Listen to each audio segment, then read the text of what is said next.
ici c'est notre dernier jour à Lomé, Togo, et c'est le moment de se préparer pour se rendre au Bénin. Et ce matin-là, on a pu dire au revoir à notre famille d'accueil et je vous laisse regarder comment ça s'est déroulé. Pour eux, après pour nous. Oui. Et puis ensemble aussi, on peut prendre des photos avec eux. On prend la vidéo aussi. C'est la vidéo que je prends là. C'est la vidéo que tu prends? Oui. Parce que je crois que... Ça, c'est des photos qui se prennent. Mais il y a une vidéo qui prend aussi. Ok. Ça, tu veux appuyer ça. Ok.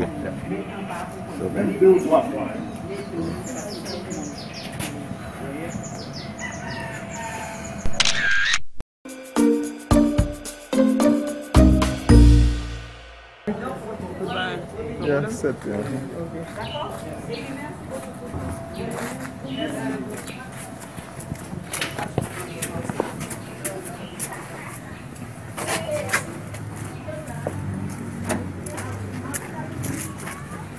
Pardon? Je vais mettre ça devant aussi, il y a des choses dedans. Ok. Il ne faut pas que mon sac est bien placé parce que... Oh oui. Il y a des œufs dedans, non? Oui, il y a des œufs. Mon sac, oui, il avait pris. Ah, d'accord. Ça. Ok. Mon chapeau. Oui, tu peux faire. Tu Bon. transpires déjà tôt le matin, ça va Ouais. de la chaleur. Oui. Bon, ça va nous faire du bien. Merci. Ok, merci. Bon voyage. Allez, Merci. À la prochaine. Yeah. Bon voyage. Merci beaucoup. Allez, merci. Et puis bon courage pour les études. Merci.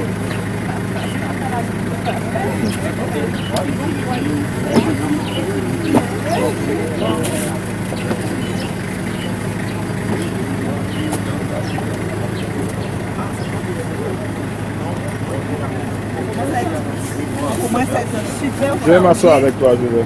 Oh, mais je peux m'asseoir devant, ça va. J'oublie, je pense que Philippe est venu. Hein.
Nous sommes arrivés au Bénin.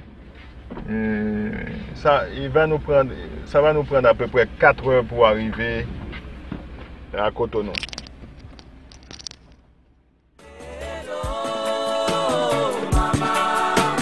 Comment ça va? Olia, Ethiopia, je pense à toi. Nous avons passé la frontière. Pardon? On peut manger ici, mais...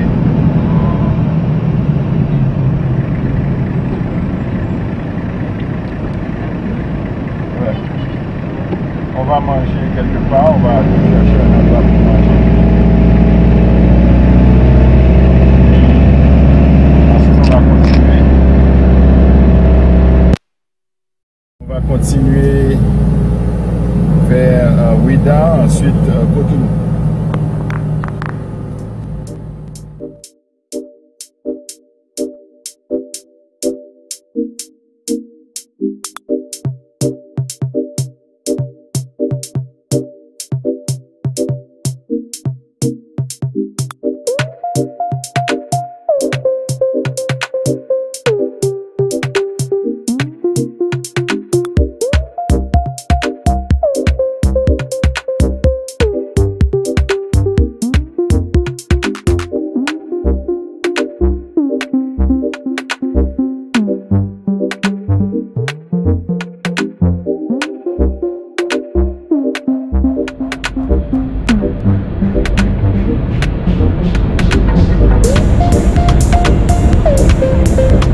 Des fois, hein?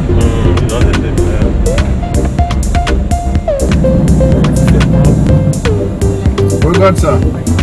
Ça, c'est 2 personnes ou quoi? 3 ou 2? C'est ça, 2? C'est 2, ok. Mais le conduit est bien nuit, hein?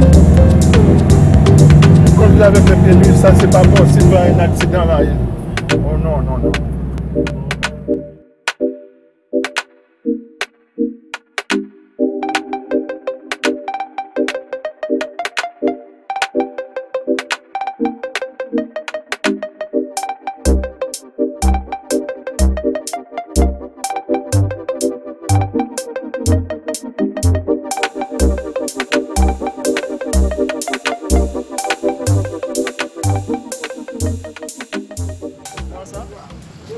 Ouais. Musée d'histoire de Ouidah.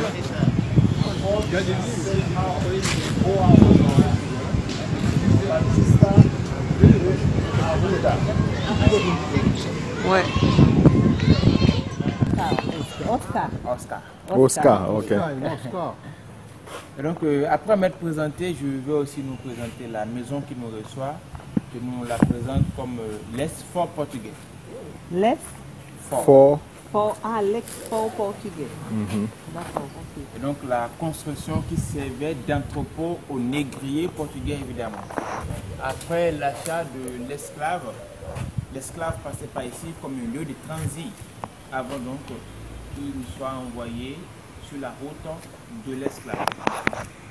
Il était acheté, entreposé ici et ensuite envoyé de l'autre côté. Alors pendant la traite négrière, Ouidah en a connu 5 différents. Ouidah a connu 5 différents forts comme celui-ci. Il s'était installé progressivement le fort français, anglais, danois, hollandais et ceci.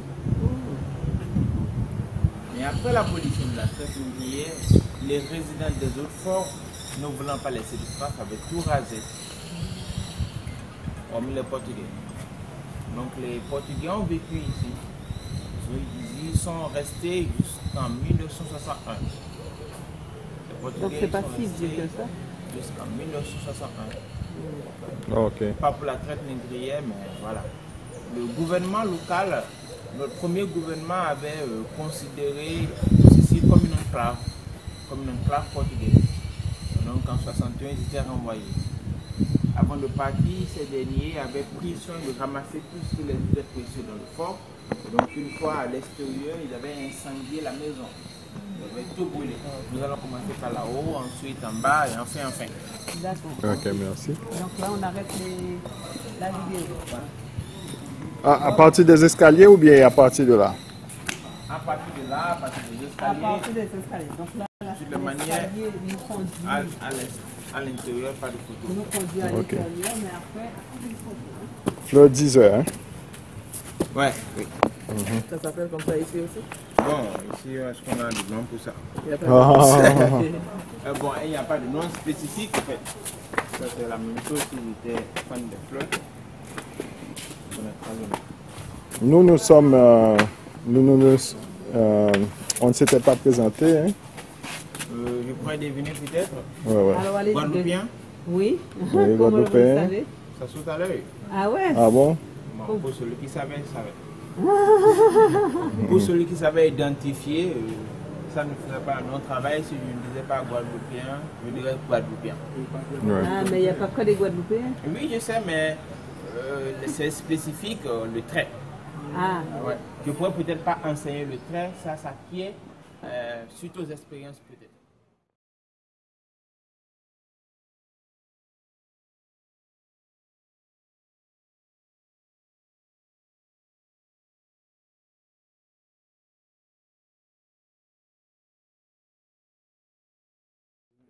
Le christianisme. En fait, le christianisme, c'est quand nous sommes chrétiens, ça veut dire qu'on accepte nos défaites. Hein. Ça, c'est tout ça. Le christianisme, la religion musulmane. Alors, ici nous avons bon, 1972. Ah bon? La chapelle. La chapelle, comme vous l'avez ici bien reconnu. Et ici, les anciennes casernes militaires. Les casernes transformées après la restauration en documentation. Nous sommes des Antilles, hein? Mais jusqu'à présent, lui n'a pas encore trouvé. Je vais vous donner le test. Je suis de quel pays? Selon vous. ça va être Martinique. Martinique. Et elle? Brésil.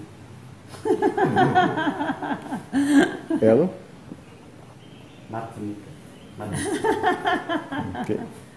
Non, vous avez perdu. Il a gagné un peu, à moitié. à moitié. Il a dit Guadeloupe et Martinique. Oui, il y a des Guadeloupéens ici. Il y a aussi d'autres Pas pays. loin de- Pas loin de ces pays. C'est une île. Oui, enfin, C'est une île. c'est une très grande île. L'île Maurice. Allez trop loin, vous êtes. On dit les Caraïbes, hein, dans la Caraïbe. Ouais. Et Guadeloupe, et puis ces deux-là. Parce que c'est un doyen de la maison. Oui, parce Et qu'avec la parole, c'est avec l'expérience qui. l'expérience, avec l'accent, On va les aider quand même, ça commence par H. Bon, moi, je démissionne. Parce que H-A. c'est trop, hein. Je trouve pas, moi. Ouais. Guadeloupe, Martinique. Non, c'est HA, c'est pas Guadeloupe. Oui, oui, mais. Bon, ils ne savent pas s'ils peuvent trouver. Je donne encore 3 minutes. On va regarder. S'ils peuvent trouver, on va. S'ils ne trouvent pas, on prend d'autres choses gratuites. Et si on trouve, on achète.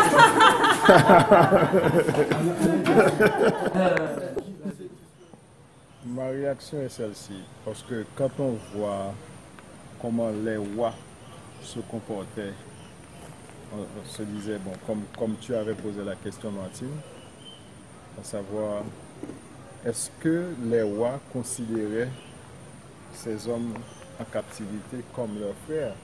Et le guide de répondre que non, et parce que ces captifs venaient d'autres tribus.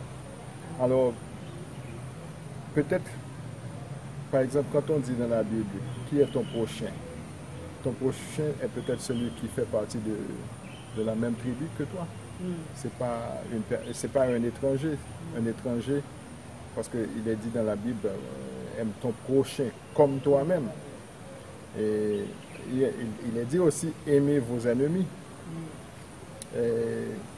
Mais on a vu aussi dans la Bible qu'il y avait ces genres d'invasion. Et là où dans l'Ancien Testament, on demande au peuple d'Israël, le Dieu d'Israël lui demande d'aller et d'envahir d'autres pays, tuer des enfants à la mamelle. Et on ne sait pas si c'est quelque chose qui a été ajouté, mais quand on regarde ce qui se passe, ce qui s'est passé avec ces rois-là, quand ils ont fait des guerres, s'ils ont gagné, leurs captifs deviennent leurs esclaves. Ainsi que leurs enfants. Et leurs enfants. Et leurs femmes. Alors, et leurs femmes.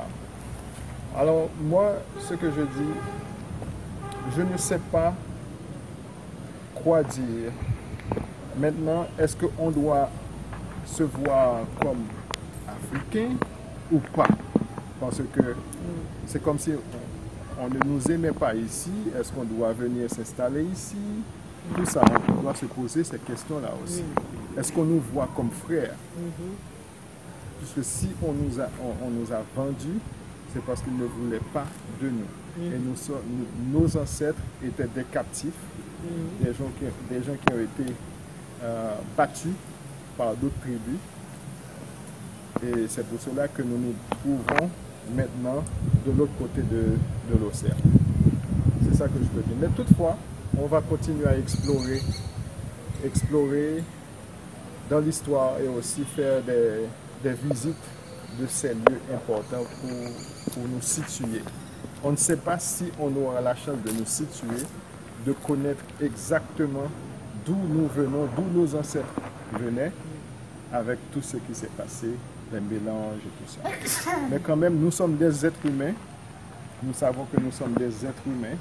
Notre histoire n'a pas commencé sur des bateaux de guerre. Non, pardon, des bateaux négriers. Notre histoire a commencé quelque part. Mais nous ne le savons pas. Parce que l'histoire ne peut pas tout dire. L'histoire ne dit pas tout. Ma réaction par rapport à ça, c'est il y a un point qui m'a paru assez délicat, comme l'a dit Pierre, par rapport au roi qui me tenait captif, même les prisonniers de tribus. Mais j'ai remarqué qu'il y a un point commun dans toutes les traites négrières, ces rois étaient déjà soumis à la religion catholique, à la religion chrétienne. Donc le point d'interrogation, c'est à travers de toutes les religions dites révélées, est-ce que le fait d'accepter ces religions, est-ce que c'est pas la question que je me pose, est-ce que aussi c'est pas le fait qu'ils ont été aussi évangélisés, alors que la propre Bible nous dit que nous devrions aimer nos prochains comme nous-mêmes. Donc moi c'est un point d'interrogation. Donc c'est à réfléchir, à méditer. Voilà.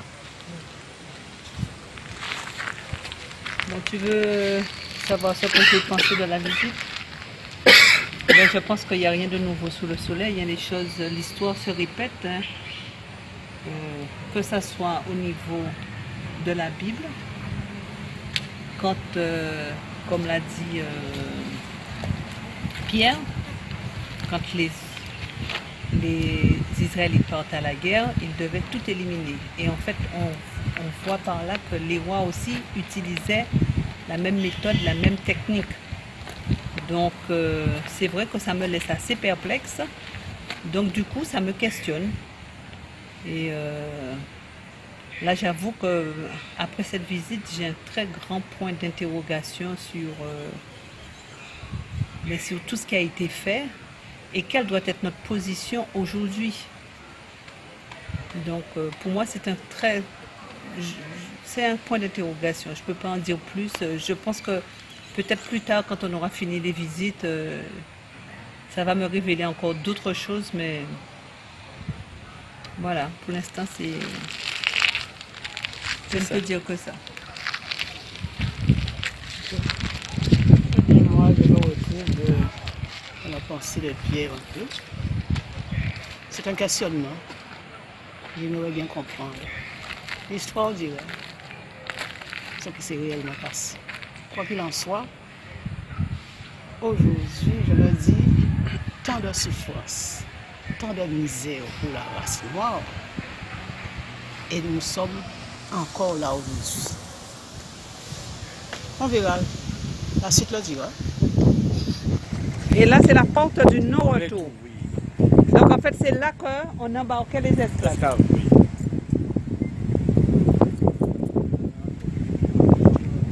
Donc, nous sommes arrivés à la porte du non-retour. Donc, c'est au Bénin, c'est là où les esclaves embarquaient sur les navires. Apparemment, ils faisaient plusieurs étapes. Après, on les emmenait à Elmina, ce qu'on a visité le château. Et ensuite, ils faisaient un arrêt au Sénégal et après, ils prenaient la route pour le Brésil ou les autres destinations.